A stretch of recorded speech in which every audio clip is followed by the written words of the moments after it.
ভৈরব শহর থেকে 4 বছর ধরে, 4 বছরে অনেক জায়গায় আমি ঘোরাফেরা করছি, কিন্তু এই জায়গার মতো সুন্দর পরিবেশ আমার কাছে আর কোথাও ভালো লাগেনি। এই জায়গাটার মাঝে আসলে আমার মনটা খারাপ থাকলেও অনেক সময় ভালো হয়ে যায়। আশেপাশের অবস্থান অনেক ভালো। এই জায়গার অবস্থান হচ্ছে ভৈরব থেকে প্রায় 8 থেকে 10 কিলোমিটার দূরে। চাঁদপুর যাওয়ার আগ মুহূর্তে এই বৃষ্টি পাওয়া যায়।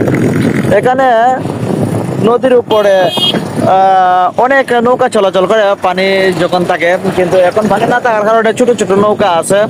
আর এই নৌকাতে এটা হচ্ছে ড্রেজার মেশিন, এটা যা বালু উত্তোলন করে, ওইটার সামনে একটা বালু উত্তোলন করে। আর এই যে গরুগুলো এখানে দাঁড়িয়ে আছে, এগুলো অপেক্ষা করতেছে নৌকা আসলে পর তারা এখান থেকে কোনো এক বাজারে যাবে, সেখানে গিয়ে গরুগুলা বিক্রি করে চলে আসবে।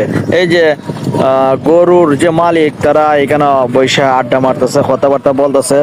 আর এক লোকে দেখি হিসু দিতেছে, ওই যে হিসু দিতেছে এক লোকে। জায়গাটা আপনাদের কাছে কেমন লাগছে দেখেন। আর ভৈরবের মাঝে যে জায়গার মাঝে মনে করেন কোনো কিছুই হয় না তেমন একটা ফসল ফলাদি, কিন্তু এই জায়গার মাঝে আসলে লক্ষ্য করলে দেখা যায় যে এখানে মাঝে ধান, গম, তারপরে ভুট্টা, বাদাম, এই 4টি ফসলের চাষ এখানে লক্ষ্য করা যায়।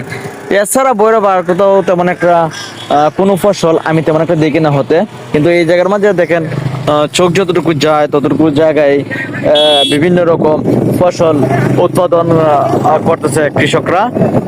এই পাশে যেমন আছে, আবার ওই পাশেও আছে। ওই পাশে দেখেন নদীর এখানে মনে করেন পানির সমস্যা হয় না। পানি যদি প্রয়োজন পড়ে তখন নদী থেকে সেচের ব্যবস্থা করে জমিতে পানি দেওয়া হয়। তো আজকের ভিডিও এই পর্যন্তই। সবাই ভালো থাকবেন, সুস্থ থাকবেন। দেখা হবে নেক্সট কোনো ভিডিওতে। আসসালামু আলাইকুম।